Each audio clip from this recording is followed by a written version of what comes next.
সাধনা মিউজিকে আমি তাপসী দে এখন নিজের লেখা একটি কবিতা বলছি। কবিতাটির নাম স্বাধীনতা।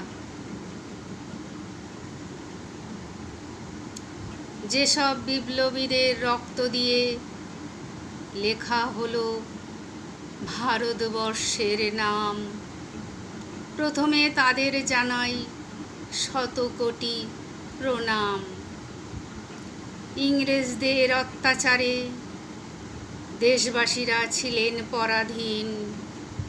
1947 সালের 15ই আগস্ট স্বাধীনতা সংগ্রামীরা নিজেদের রক্ত দিয়ে, জীবন দিয়ে দেশকে করলেন স্বাধীন।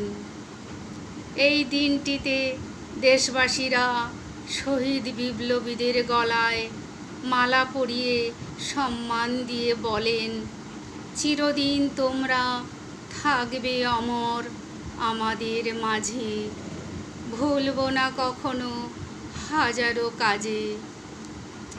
চারিদিকে পতাকার লাগে মেলা, দেশাত্মবোধক গানে উৎসবেরই বেলা। পতাকা উত্তোলন আর বন্দে মাতরম, বন্দে মাতরম, বন্দে মাতরম ধ্বনিতে বেজে ওঠে গলা। দেশবাসীর এই সম্মান ও ভালোবাসা আরও আরও বেশি জীবন্ত হতো। দেশবাসীর প্রতিটি ঘরে ওদের ছবি রেখে প্রতিদিন যদি ভগবানের মতো সেবা আর সম্মান করে যেত।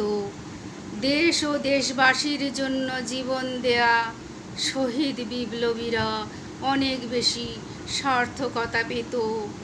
দেশ ও দেশবাসীর জন্য জীবন দেয়া শহীদ বিপ্লবীরা অনেক বেশি সার্থকতা পেত।